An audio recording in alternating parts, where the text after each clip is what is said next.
Good morning. Welcome to today's UKAA webinar.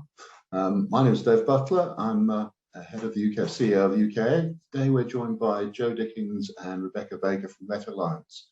And today's topic, one that's incredibly important at the minute, is how to beat the fraudsters.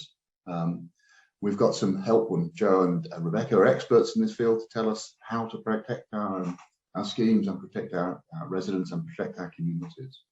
We know that fraud is on the rise.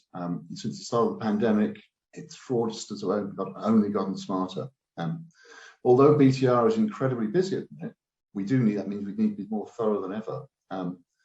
Referencing potential tenancy is the first line of defence to operators and avoiding the pitfalls of a tenancy going wrong.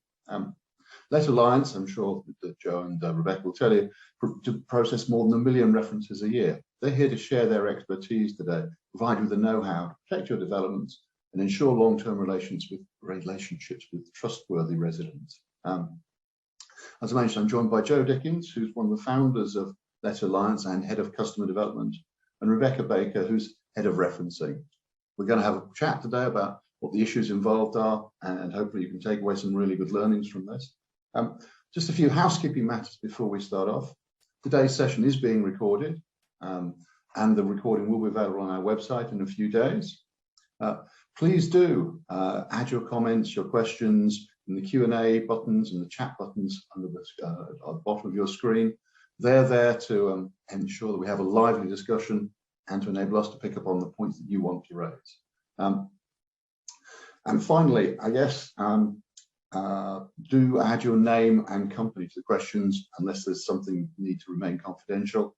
That enables us to make sure that we're addressing the right issues for you. So, welcome Joe, welcome Rebecca. I'll hand over to you for today's webinar. Thanks very much, Dave, and thank you everybody who's taken the time out of their day to join. I can imagine, especially within your sector, for any letting and estate agents, and more so in build to rent, fraud is a really hot topic. You guys potentially could have a poor quality tenant moving into a development, and it's not just that tenant that's causing a problem for that particular landlord. For you guys, it can be a bad tenant in a property that's then affecting the whole development and all of the neighbours. So we're very, very mindful of making sure that we're furnishing you with the best quality tenants. As Dave said, we are Letter Alliance. We're part of the Barben Insurance Group. Letter Alliance merged with Barben back in November 2019 and was subsequently acquired by the PIB Group in 2020. We now trade as 3 main brands, those being HomeLet, Letter Alliance and Rent for Sure. We've got bases all over the UK, so our sort of main centres, as it were, which Becky has the oversight of, are in Chester, Lincoln and Dover. As Dave said, we'll process in the region of 1 million references a year. We guarantee rents on around about 100,000 rental properties, totalling in the region of £1 billion worth of rent roll. We've been going for in excess of 20 years, so you can imagine that the experience that we've gained in tenant referencing over those years is significant. That said, and Becky will put me right if I'm wrong, but over the last certainly 18 months or so, we've seen a massive increase in fraud. Becky will go on to a little bit more detail on that.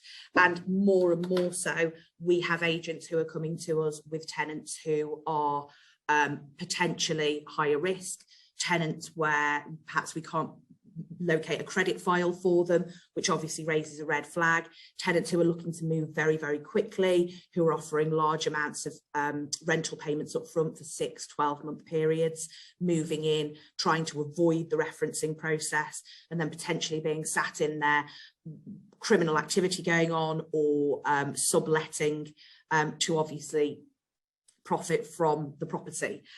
So there's an awful lot going on. There's a lot that we've done to improve our processes, and there's an awful lot of value that we can add by having 3 such significant brands within the group that can obviously share the data that they have on these applicants to hopefully avoid potential fraudsters getting into your properties. As a rent guarantee provider, we also maintain a adverse tenant database. So in the event that we have had a property that's gone into a rent guarantee claim and we've had to obviously pay out the rent and cover the legal costs to evict the tenant as a result of that tenancy breach, that's logged, that's on our systems. And in the event that that tenant does come back through one of our respective brands for a reference, we can obviously go back to that tenant database and make sure that they're stopped from getting it into another rental property. So I'm going to hand over to Becky. Becky, golden question for you really is, in your opinion, is fraud on the rise? Yeah, so mirroring what you've said, Jo, yes, in a nutshell. So when we look at the figures over the last couple of years, it's roughly tripled. So, you know, every year we are seeing more and more. Difficult to know exactly what's driving that. You could say, you know, is it the pandemic? Is it these increased cost of living challenges that we're all going through at the moment?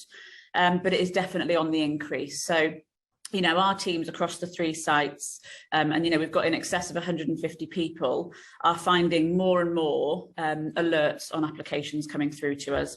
You know, some relatively small that might just need a quick additional review, some quite, you know, quite large, quite serious that need, you know, team leader, manager involvement to really understand the cause. You know, is it fraudulent? Is it just somebody trying to, you know, pull the wool a little bit with the best intentions? But, you know, the amount we're seeing is definitely increasing. Across our sites, we are seeing hundreds a month being flagged. So, you know, if you think about just that figure alone, the average rent in the UK at the moment, you know, not even talking London cities, is £1,100 a month. So, you know, a year tenancy, £1,100 across potentially hundreds of applications. If we didn't have the processes to flag and alert those at the start of our process and throughout, that could be millions in unpaid rent that we could be passing on, or a referencing provider could be passing on. Or if you're not using a referencing provider, you could just be accepting without realising the potential risks and ramifications of that. So yes, absolutely, it's on the rise, and fraudsters are getting smarter. So I'm head of referencing, as Jo mentioned. I've been here just over 15 years. I know I don't quite look old enough, but yeah, I've been here 15 years, and this has been my career. You know, this has been my life, and I'm very passionate about it. I've been in the referencing department for that time. And times have changed. You know, when I first started, it was a phone call to the landlord or a phone call to the employer. You kind of write an acceptance and away you go. And the process that we had then versus what we've got today is kind of night and day. We do still do some of that, you know, phone intervention. Absolutely, that's, you know, part of the process we have. But there's so many other additions and technologies and data points that we use now that act as a real, you know, helping hand and mitigation to spot and identify some of these fraudsters. So we acknowledge that it isn't all people that are capable of spotting and stopping, and it isn't all technology. So, you know, there may be other providers out there that sell on technology is the way forward, and, you know, we'll stop every fraudster based on this certain technology, but actually it isn't always black and white. And when you have that blend of, yes, technology, you know, certain data points, but also professionally trained people that understand that it isn't always as it may seem, you know, that is the blend that we like to have. And that is why we still do have people processing references as we do, because it isn't black and white. And if you were to just have a fully automated process that chucked out a black or white response of yes or no, I think we'd have bigger challenges, because it doesn't necessarily tell you the full story. Could there be a data entry issue, you know, that's caused some of that to fall out? Could it be something else that just needs a bit of understanding and explanation? And that's what our people are trained to do and understand. And we call it intelligent referencing for a reason, because it isn't just a box. You know, there's a lot of moving parts to that. You know, the team leaders will get involved for expert reviews. You know, myself and Jo will get involved in cases that need us to as well. And it's all hands on deck when you've got a case that's, you know, potentially quite large and quite serious. That's the people element, and that's what we really believe works. I think you'd probably agree with that, Jo. Yeah, and going back in time, Becky, like you say, it used to be a case of you did a quick credit check, then you picked up the phone, or, you know, sent a fax. God, way back when. Yeah. Most people on this call probably haven't even heard of a fax machine. You'd send a fax, you'd get a response back, or you might even get a response back on the, you know, in the post, and that to a point would be it. You know, you were almost going on an element of trust that the tenant had given you correct information. You know, now you're almost expecting a lot of the documents that you're receiving to be fraudulent. So I think a real turning point with referencing has been open banking technology. Open banking is, you know, a very, very, very difficult for fraudsters to get through that process, and open banking allows us to effectively see all the transactions relevant to us around income and expenditure relating to rent, mortgage bills, etc. The process allows us to see those transactions in real time in almost like a read-only format. So it's very, very secure for the potential applicant. As I say, very, very limited fraud risk. And that, alongside access to the applicant's full credit profile, allows us to get a real picture of the individual. But like Becky says, that's also very important, that we do have an intelligent set of eyes looking over that to make sure that we're applying the correct recommendation for you as our customers.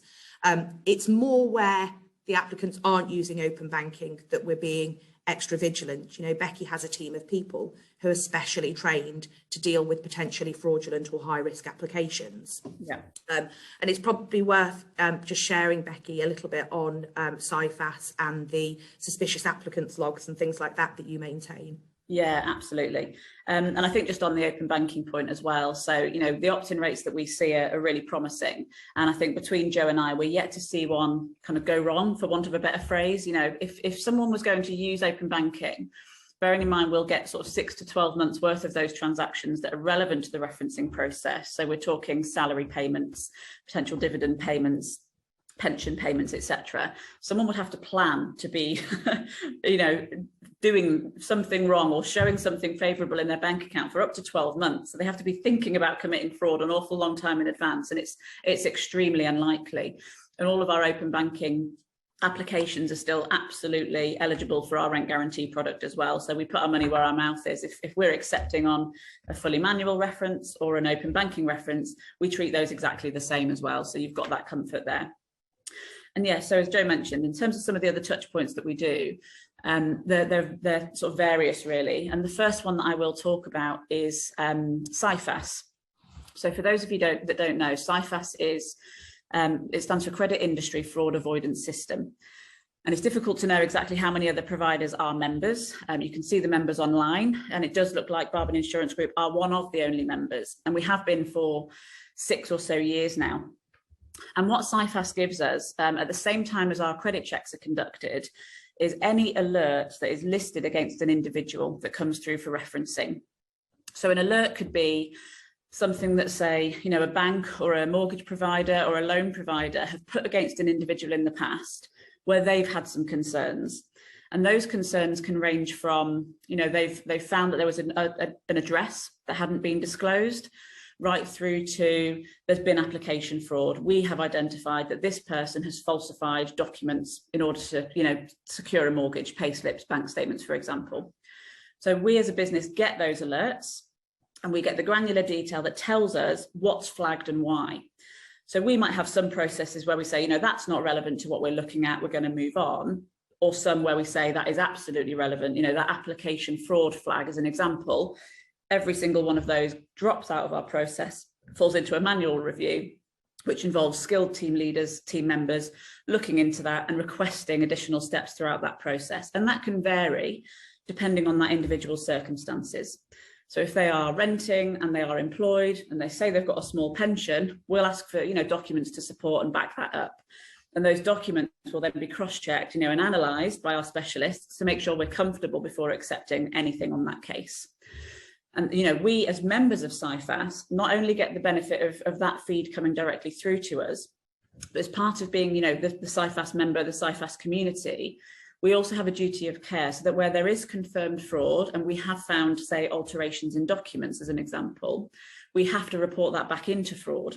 So it kind of squares that circle, and that then protects other members of Cyphex that might come across this individual in future. So, you know, that includes us. If we reference the same person 6 months down the line, we will get that same flag to say, you've referenced this person before, take some additional steps. But also if they then try and apply for a credit card, a loan, something else with a financial service provider, they will also get the luxury of the flags that we've provided too. And when I talk about the information tripling, the information we're reporting back into Cyphex is tripling too. So the stuff that we're flagging internally with our teams is going up, but also what we are then confirming as fraud is going up as well. So Cyphex has been a real key tool in our toolkit against the fight for fraud, and an incredibly valuable, you know, valuable resource for us.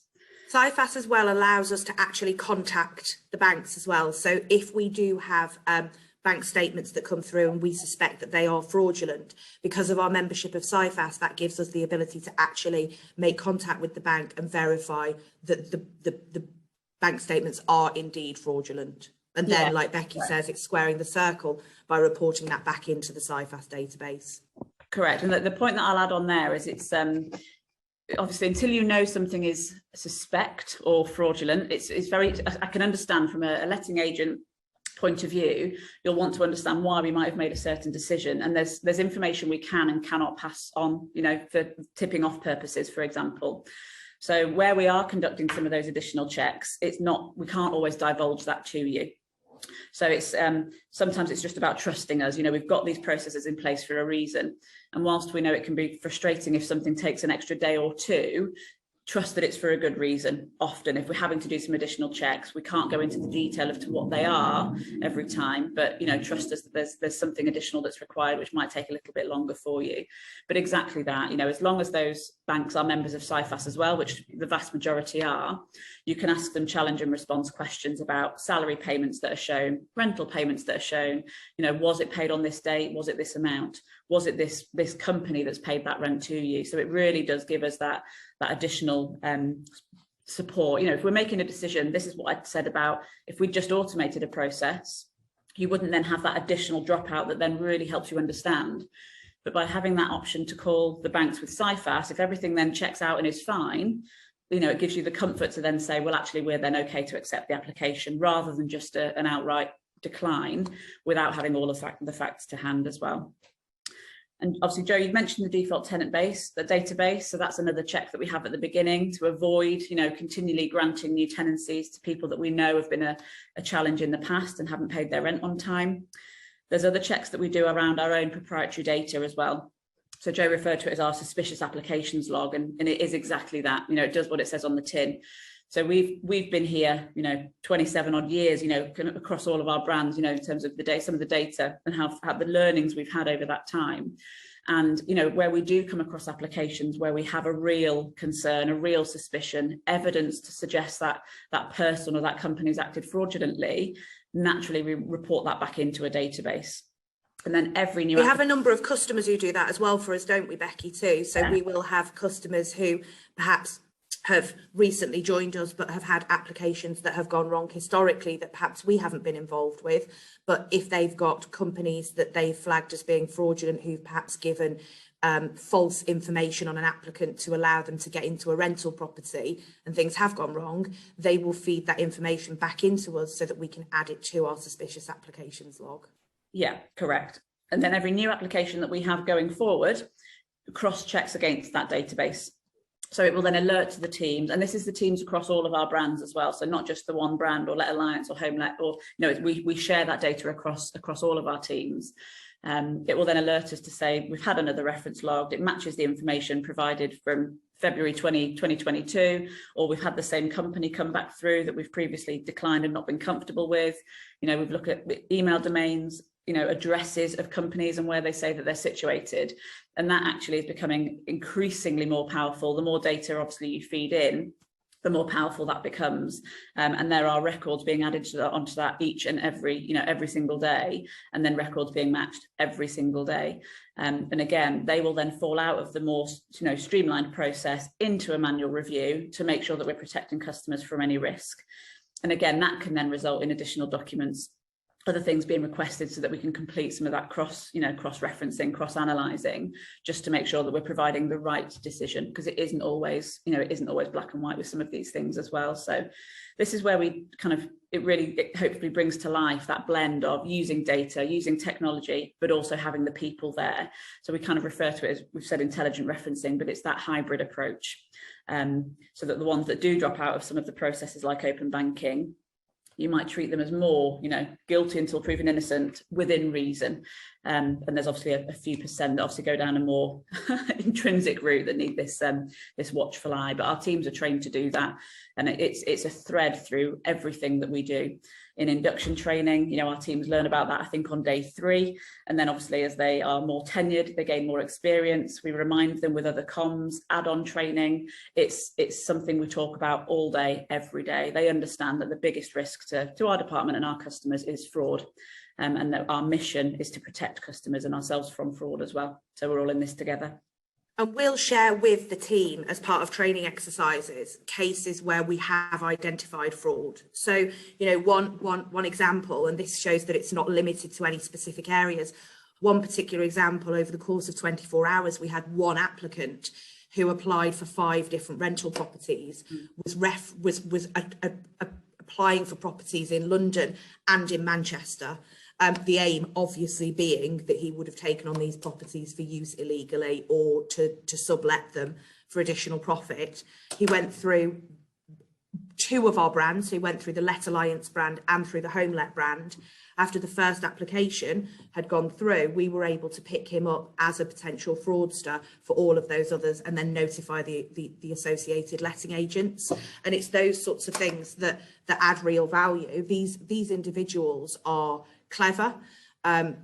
They are, I'd almost call them brave, because they are very, very cheeky. We've seen, again, applicants who have been flagged with one particular letting agent, then go to another letting agent on the same street. We've even seen them going to another branch of the same brand of that letting agent, expecting to get through, because they'll give different information. And what they don't see are those checks that go on in the background where we do flag, hold on, we've seen this individual before. And that can be based on a mixture of a forename, surname, date of birth match, a phone number match, or a email address match. So we've also seen cases where an individual will go through and utilise the same email address, but they'll actually have applied under 2 different names.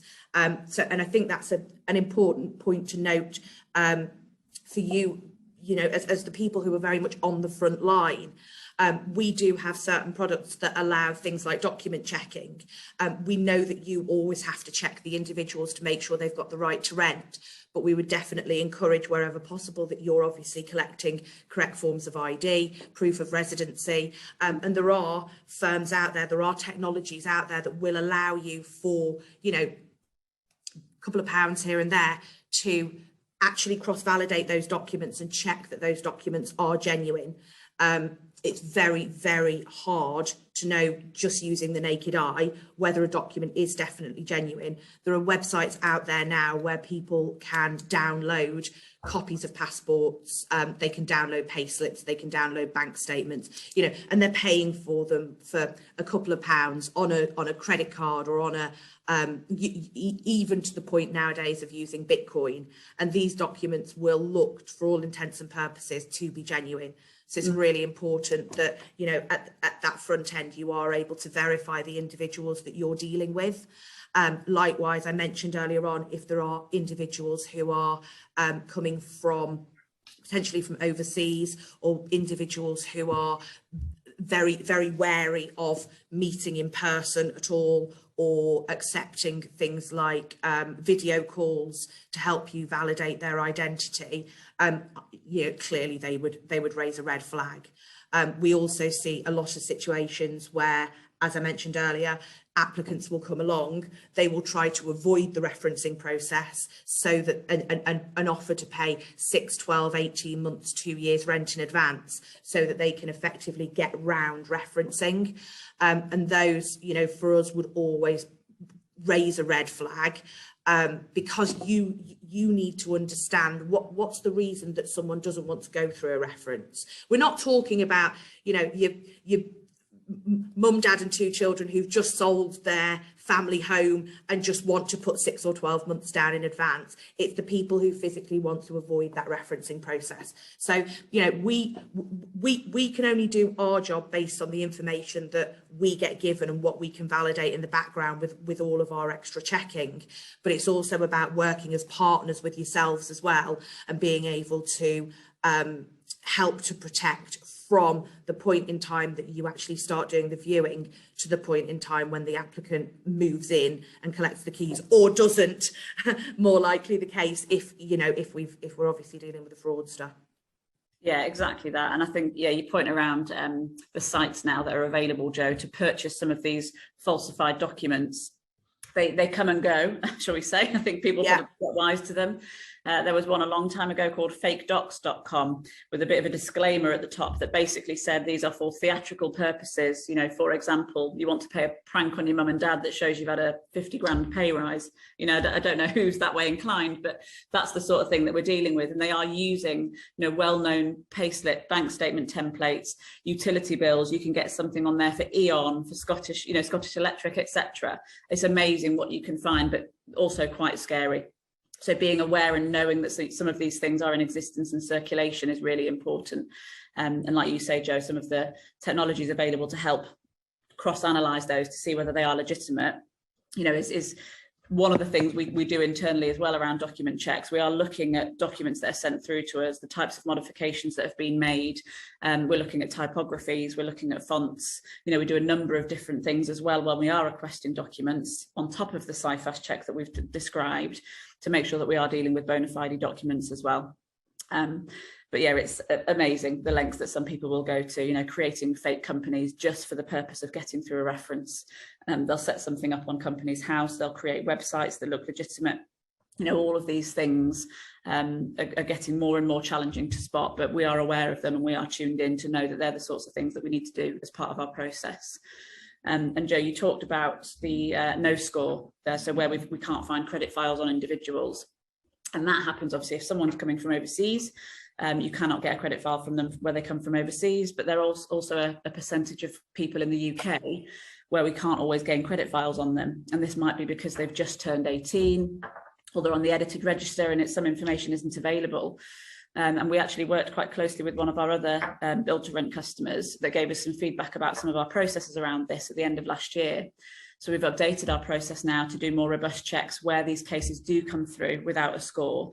So more questioning of the tenant or the guarantor involved to understand, you know, again, is it an input error? Is your address registered? You know, why couldn't we find a credit file? Can you just help us out to understand this? And if there's still no ability to gain credit files, you know, even if we look at other documents and try again ourselves, we will absolutely make you guys aware of that on our final reports to make sure that you're obviously going that extra step and gaining that proof of identity and proof of residency to satisfy yourselves and your landlords as well. So that's another really important addition that we've made in the last couple of months. It's amazing as well, isn't it, Becky? I mean, you know, fraud aside, but people more just trying to pull the wool because they think perhaps they've got a CCJ, so they'd fail their credit check, and they'll give an address that they lived at 2 or 3 years ago, but not give their most recent address to try and you know, dodge the credit check element. And we will quite often find them because we reference based on something called linked addresses. So even if somebody has tried to avoid giving us an address, if we can find a link to it within our credit bureau, we will be able to pull that information through. And likewise, again, when Becky comes to the no scores where we can't locate any credit file, you'd be amazed how many people will give us an address, we'll then phone them and question them as to why we've not been able to find a credit file. They'll then declare another address, or they'll even send us a pay slip which has got a current address on it that they haven't declared. And actually, when that's input into the database, it does pull adverse credit back through to us. Yeah, and it's that difference as well. So we're obviously in the business and we know the lingo, but there's the difference between being registered at an address and living at an address. And that's sometimes where tenants can sometimes get confused. So, you know, flagging some of those applications with no scores, having some more conversation, and like Joe says, just teasing out of them, okay, but where would your bank statements go? Where would you be registered to vote? And that helping them understand that will help us then identify them at an address, you know, does lead itself to some more productive conversations as well. But, you know, we make our reports really clear. If we still cannot find someone, you know, obviously foreign nationals are obvious, but people in the UK that have got an address in the UK, we will have a condition on our final reports that just asks yourselves to gain proof of residency alongside your proof of ID. You know, we'll never see those individuals in the flesh. You will, so just making sure that you have those, you know, those conversations and gain all of that information as well, and probably beneficial doing that, you know, earlier on in the process rather than waiting for a report and making your decision. Doing that earlier on might also give you some indicators as to the legitimacy of that person or their documents as well. And us working in partnership, so again, we don't see that individual, some people's body language might say a lot about them, but if there are some concerns you've got where that person either comes into the office or, you know, you're on a video viewing or something like that, share that with the referencing team. That will always be in confidence, but if we are then aware you've got some concerns, we can then do some additional checks our side just to at least make sure everything else is absolutely checking out and there's no other concerns that side as well. It's probably worth as well, Becky, it's quite a hot topic at the moment, but just touching on the Idvt technology that we're looking at. Yes, so identity verification technology is something that we're looking at to enhance our process going forward, where you as a customer would want that. So you've probably all done this yourselves as customers before, whether you've realised it or not, but this is essentially where you're providing copies of or images of driving licenses, passports, you know, documents that identify you as an individual. And not just the copy of the document, but also then there's some biometric, you know, facial recognition that can happen. So by holding up your camera, taking a selfie of yourself, you know, moving your head left to right, just so that we know you're not holding up against a poster, will also give some additional comfort that, you know, the person that you are then seeing come into the office and pick up those keys is the person that's gone through that referencing application as well. Because again, there's that challenge, isn't there, that whoever's filling in the application, we wouldn't then know if that's the same person that's going to come in and pick up the keys from you. But by doing this additional step, there's an add-on in future will then allow you, and we will then pass through the images that we've collected so that, you know, the person that's then gone through the referencing process and provided their ID should obviously be the person that comes in and picks up the keys from you as well. And these suppliers that we're looking at the moment, you know, they'll be able to identify documents as fraudulent, tampered with, high risk, low risk, which again just gives another addition and belt and braces approach to the process that we have. That's a little bit more black and white, I think, if so, you know, a supplier is kind of coming back saying this one's high risk because versus low risk because, again, it just adds to the process and the support that we can offer to you as customers as well. So it takes some of that manual, you know, eyeballing a document, you know, is there anything stuck on with Pritt Stick, and it just helps to automate that process as well. Because what can be done in an automated fashion based on some people's devices and documents can often, you know, for things like that go well above what a human pair of eyes can do as well. And I think just on that, so we are, whatever we do today and whatever we do tomorrow with our fraud prevention processes, we know it's never done. You know, we'll never have kind of just cracked, you know, that's it and we're done and we can all rest. We understand that processes need to adapt as people continue to get smarter and to try different things, because they will try different things, and we've seen it for, you know, the last several years. So we know our processes and our systems need to adapt as well to support that. So we are on a journey of transformation, and we are undergoing some changes which will start to trickle through over the next 12 to 18 months. We won't go into too much detail. You never know who's listening, and obviously we don't want to give tenants all of the whys and wherefores of how to get through the process, but it is something that we're actively investing in, and it's a business-wide initiative as well. So that will include things like the ID&V checks that Joe's just mentioned, but a lot more, which will absolutely trickle out to you in the next few months as soon as we're ready to show you some of what we've been working on. But yeah, it's never something that's going to be done. You know, we can never sleep. It'd be great if we all could, but I don't think that's going to be possible.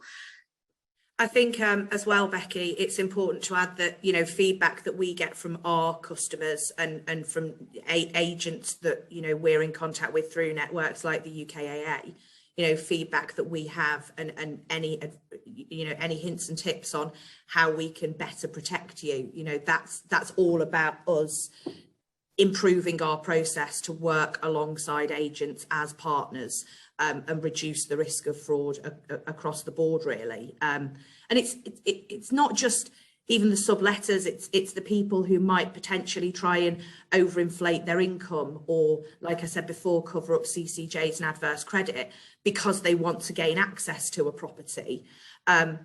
You know, that they are trying to pull the wool, but potentially these are people who won't be able to afford the property, and then they do run the higher risk of falling into rent arrears. And as we all know, you know, the costs to evict are going to be in excess of £1,000 and potentially months down the line, because we're still experiencing delays in courts with, you know, the backlog of COVID.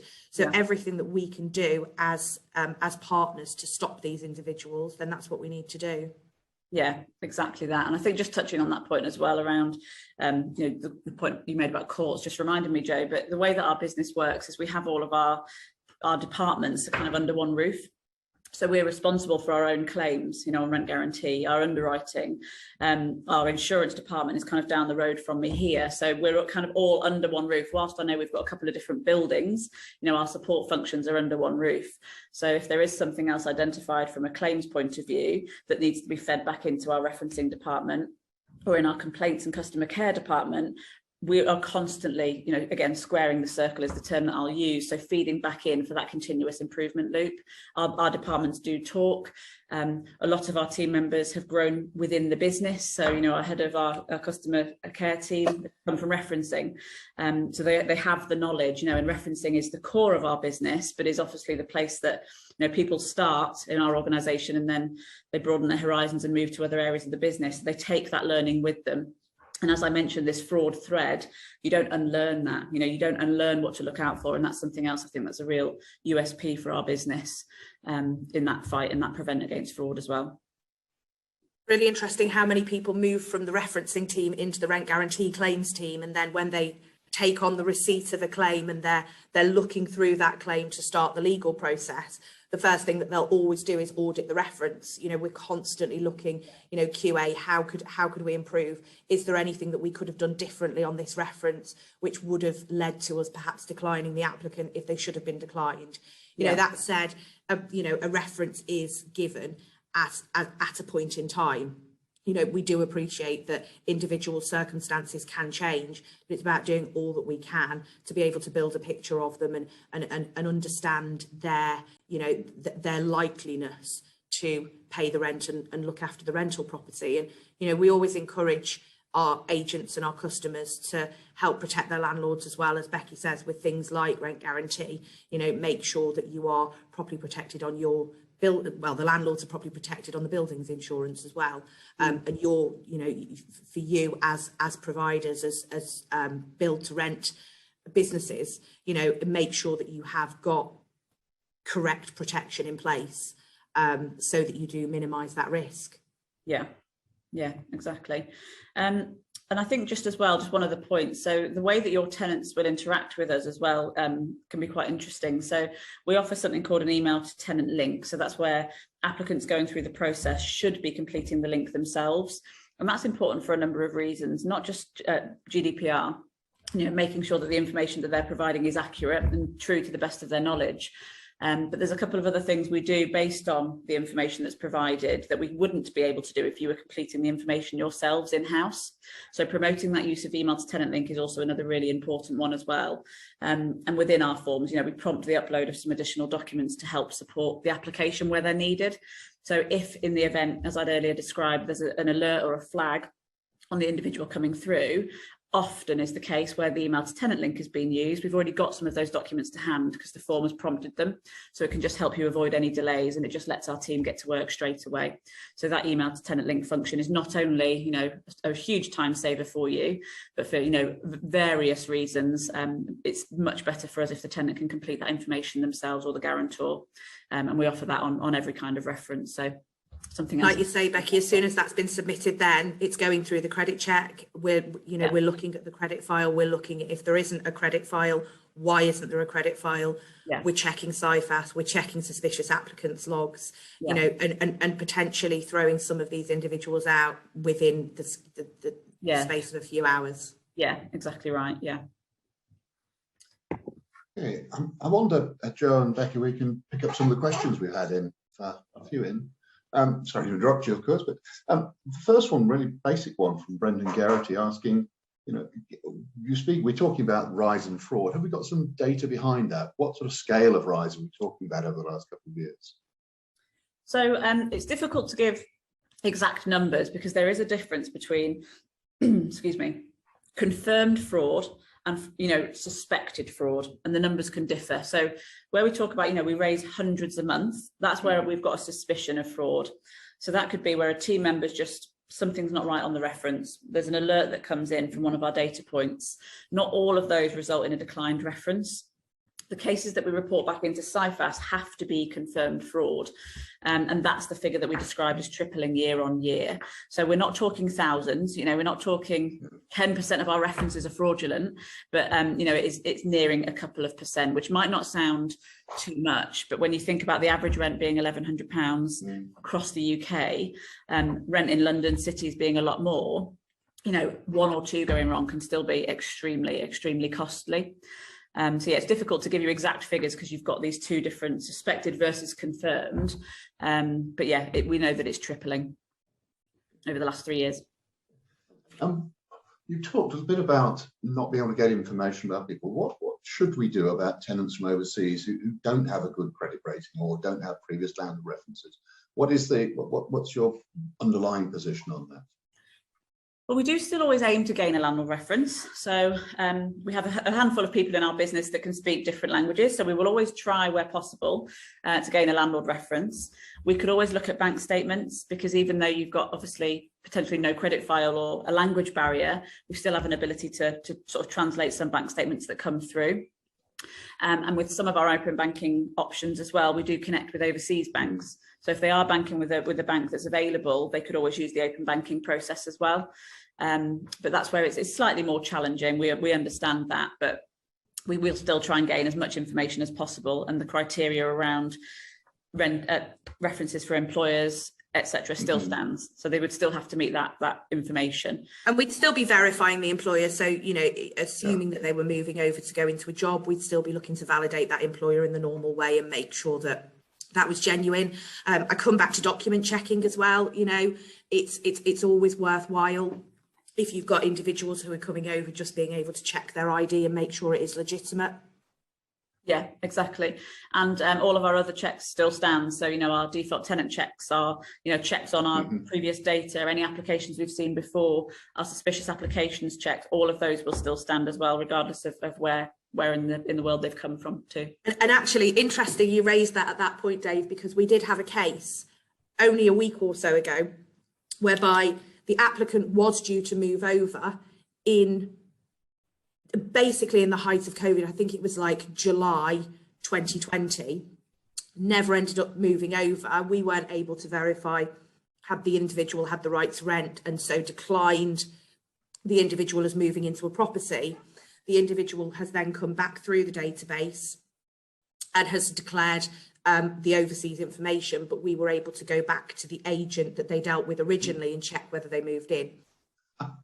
Yeah, that's interesting, isn't it? One of the positive things you talked about really is about open banking and the advances that has brought. But you said you'd never seen anything go wrong with that. Maybe that's putting words in your mouth. But how do you persuade people to overcome the fears people have of opening up their bank accounts to warn somebody with open banking?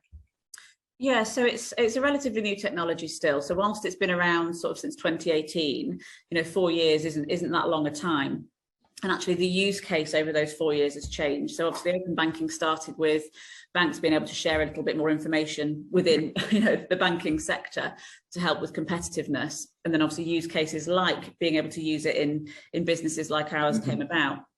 So I actually did an MBA a year or so ago, and my dissertation was based around open banking and how do we get people using it more, and like you say, allaying some of those fears. But actually, I mean, the opt-in rates that we see now are strong. They're upwards of 50%, some days 60%. And that's where people need to be eligible as well. So it could even be a higher opt-in, if there's some eligibility blockers. But the survey actually that I asked, there was another question, which was, why did you, why didn't you? And a lot of the why did you was because my agent said it was beneficial for me. And I think if we think about, some of the challenges with stock levels at the moment, if a tenant believes that's a quicker way for a reference to be completed, they're often more comfortable if the letting agent has introduced it.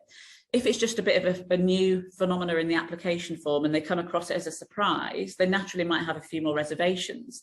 But if you as the agent is saying, this is what you will be asked to do, it's a quick, and we provide some information in the form, it's quicker, it's actually more secure. So we only have access on a one-time basis. So once somebody's connected their bank, we don't have it forever. We tell them the transactions that we're going to see.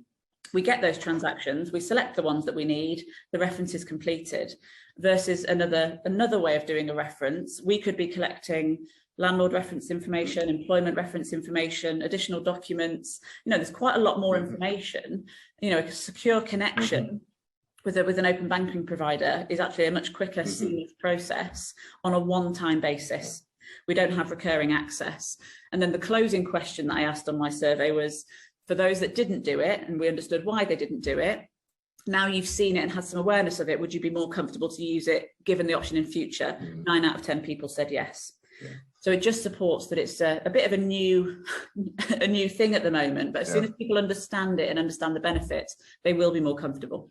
It's incredible how the opt-in rates vary. So, when this was quite new, the opt-in rates in prime central London were much higher than they were in certain other parts of the UK. So, I think it's definitely a learning thing. I think as well with COVID, a lot more people are aware of being able to utilise technologies much more. I mean, I know people who'd never used contactless until COVID, and it's kind of forced them down that route. So I think open banking, as awareness is raised, it will become even more taken up.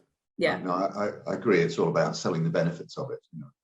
Well, it's the same with online banking as well, David, because I looked at some stats, and online banking really only took off with the use of smartphones and being more portable. So it was kind of quite stagnant for the first few years of online banking, and then there was a real spike with apps, portability, etc. So the more use cases there are with open banking, I mean, myself included, I have an account with something called Plum, which takes money out of my bank account every month. Yes, I consent to it, whether I like it or not, but it rounds up money and takes money out of my bank. But that uses open banking, and it uses a provider I'm already familiar with. So the more, businesses that start to implement things with open banking, I think the more people will feel comfortable, because it will just be the way things are done. Yeah, absolutely. If you don't notice there's something different, it's just the way you do banking. Yeah, exactly that. Yeah. We've got a couple of questions about landlord references for tenants living at home with their parents. How do you get a landlord reference? And secondly, if a tenant ticks living with parents, but they've listed another address which they rented prior to this, is this checked, or by ticking living with parents is no landlord reference taken? Yes, there's two parts to that question, Becky. So I'll probably go with the living with parents bit first. Yes. I mean, it's an option we need to provide, because if you've got someone that's moving into their first rental property, there won't be a landlord reference to gain. And we wouldn't want to penalise somebody as a result of that. So it is an option within our application forms, because if somebody doesn't have any previous rental history for us to review, we have to provide that option. And we take that into account with our decisions. Your income would still be looked at in exactly the same way, depending on what your income was. So if you were a student or unemployed, just moving into your first rental home out of your mum and dad's place, you'd be acceptable with a guarantor. We then obviously reference the guarantor. But yeah, if somebody hasn't got an option to say that they've previously rented and here's some evidence, there isn't much that we can do with that. So we do have to provide that option within the application form. I think it's important to note, though, that because we are collecting either access to open banking or the bank statements throughout the process, our team are then looking to see if someone has said that they're living with parents or relatives, if we can then see evidence on the bank statements or on open banking to suggest otherwise, i.e. that they are paying rent, that they're paying utility bills, we'll then question them on that. So the team will be flagging that and saying, well, hold on a minute, you've got regular payments going out here. Why is that? Oh, well, actually, I was renting and I've since moved back in with my parents. Right, well, can we have the details of your previous landlord, please? The answer to which will probably be, oh, no, because we left on bad terms or something like that. So it does, it does wash itself through during the process. Yeah, and then the second question was around, so if they say they're living with relatives now, but they've previously rented, is that information checked? Is that correct? Yeah. Yeah, so it often depends on how long ago that was, because if they were previously renting, say, a year or so ago, the way that the process works, it would be difficult to go back to that landlord and ask them that information, because a lot of time has passed. If they were sofa surfing for a week and they provided obviously information, it comes again with where are you living versus where are you registered. If they were registered at a previous rental property, then absolutely we would be able to ask for previous landlord information. And we could gain a reference. It's just sometimes the challenge with how much that landlord remembers, or that agent remembers. Agent probably more likely, but if it's an individual landlord with several properties, it sometimes can be a bit of a challenge because time's passed, and then it's just about how fair it is to that individual going through the referencing process. Yeah, but I think the point you're making, seems to me, is it's about asking questions, and using the information you've got to look at things that are not consistent, or throw up some particular things, and then investigate them further. And that, I think, is the point you've been making about the balance between technology and people. That we haven't quite got to the point where the machine learning will do it all for us, but it's still good to have people around. And finally, we've got a question from Sue Biddle, who says, we had tenants who moved in, and 1 week later we found out from the previous landlord that they were subject to legal action for possession. Do you have any ability to access upcoming court cases? So no, not at the moment to my knowledge, but it's an interesting point that we can ask our head of legal and claims about, to see what, if anything, there would be available, because if there's a database out there and we can access it, then let's take a look at it. My question would be, why did the landlord not provide that? And whether Sue's got any other information about why the landlord provide a reference, not declare it, and then kind of came to you after they've got rid of the tenant? Is it, is that what's potentially happened? And I think that's what we have to be really mindful of, Becky. We can do all the checks in the world, but if you've got a private landlord's reference, we know that if there is a bad tenant, a landlord will give a good reference to get rid of a bad tenant. That's where we hark back to things like open banking, validated bank statements. Those are actually evidencing that rent has been paid, that rent's been paid consistently, and we go back on the open banking for 12 months. So we're building a picture of the individual over 12 months rather than just at a point in time. I've just seen Sue's response, and it does sound like the landlord said one thing and then called you to provide something else, and that is a challenge that we face for reasons that Joe's mentioned. But yeah, things like open banking, if you can then see that rental payments have been made, naturally, obviously as well, Sue, if it was someone that we'd referenced within our business, and there was a rent guarantee policy where a claim had then been started for legal proceedings, that would have gone through our defaulted tenant database as well.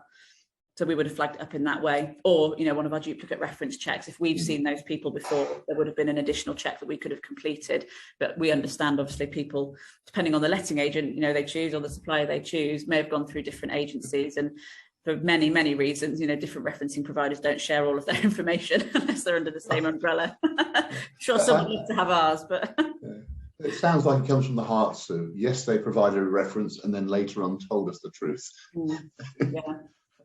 Not good. Can I ask a question myself? You've talked a lot about working in partnership with your agents and your landlords.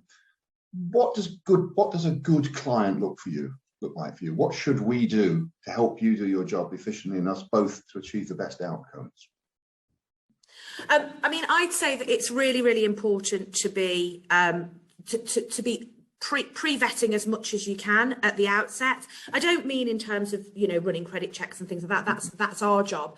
But asking the individual what they're earning, what their profile is, are they renting currently?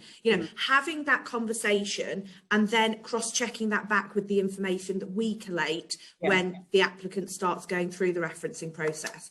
I came back to documentary evidence of an individual's right to rent, documentary evidence of their identity, documentary evidence of the address that they're currently living at, and again being able to help cross-reference that against the declared information.